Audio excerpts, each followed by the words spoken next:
But regardless, I'm trying. it was a very enjoyable movie. I did think it had a little bit of slow pacing, but it did make me laugh out loud a few times, and there are plenty of cameos. The cameos are some of the funniest parts of the movie as well. So I'd give Drillbit Taylor, or Dr. Illbit Taylor, if you saw the movie, you get the joke. I'd give it a definite check out, perhaps a matinee or a DVD rental, but it was enjoyable. Yeah, I'll throw in a quick review. While Tony was going to watch Drillbit, my friend Art came over and we watched the new Appleseed movie that was just released on DVD this last Tuesday. Appleseed Ex Machina. Like I said, I won't spend much time. Very, very cool sci-fi anime movie. Great animation style. John Woo was signed on as the executive producer for the movie, so there's a lot of really cool action scenes. A lot of doves, as there always are in John Woo movies. I'm not sure what his fascination with doves are. But if you're even remotely into like science fiction or action movies or movies like The Matrix, I would highly, highly recommend it. Very, very enjoyable movie.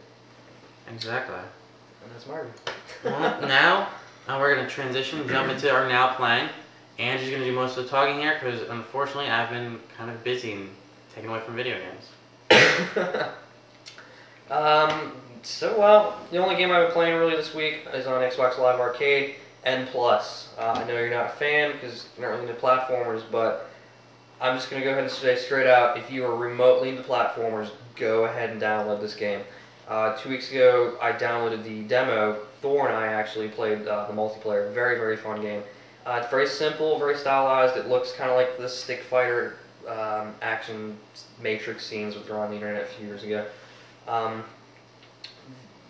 Very big game. It's 150 levels. I'm about halfway through right now.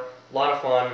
Very, very difficult. Maddeningly difficult at some points. I've become quite upset with the Xbox. At some points, I've nearly thrown the controller. But very simple, but very kind of deep and complex game at the same time. Other than that, God, well, I played a little Skate. That's it, man. Still haven't touched Mass Effect. I think I've completely given up on it. That sounds surprising. Andrew's giving up on something. No, it's not. He's very unmotivated. Yeah. What else did we play? We played a little Smash this week, of course. Playing more multiplayer. We unlocked Rob the Robot. That was pretty sweet. I mean, kind of a cool character to throw in there, so. but what a crappy character to play as. Well, what do you want? It's a robot that stacked things. Yeah. That's... Did you have Rob the Robot growing up? No. Did you get it? No. Nah. Why would I have that? I don't know, because you're a kid and you may have thought it was cool at the time. I Yeah. didn't have it either. I had a friend who had it, but... I was way cooler than that. I could not own Rob the Robot. But sorry to cut you off, but going off your N+ experience for the week, there was actually a user who created a Legend of Zelda replica with the N+ stage editor. Now, this video is on YouTube. I'm sure if you looked up Legend of Zelda N+ remake, it'd pop up.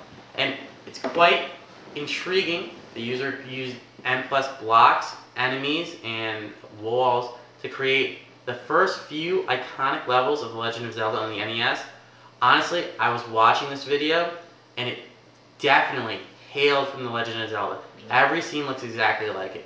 From the start of your quest, to the first woods with Octoroks, you call it in this remake, to the dungeon scene of the level 1 dungeon, to inside the dungeon level itself, to the boss fight with the one-headed dragon spitting fireballs.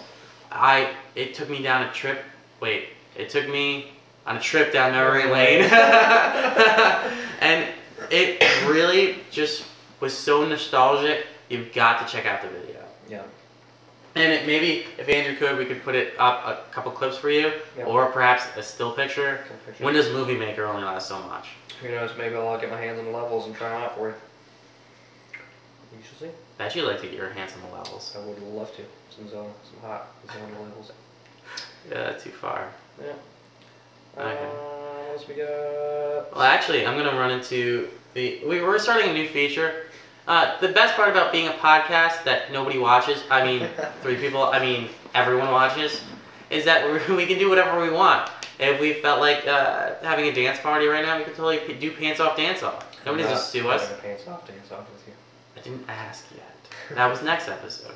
But this episode, we're gonna take a small hint from the UrbanDictionary.com, and just what we're going to do is whatever day we do our podcast, we're going to do that particular word of the day.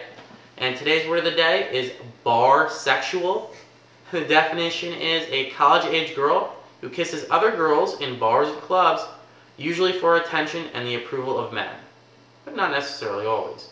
And they actually give it to you in the context of a sentence. The language of origin is English. Okay, so It says, a bisexual girl kisses girls at home when no one's looking, nice. Okay, yeah. but a barsexual girl only kisses them in places that charge a cover. Nice. But as you know, she didn't pay that cover. She got it for free because she knows the bouncer.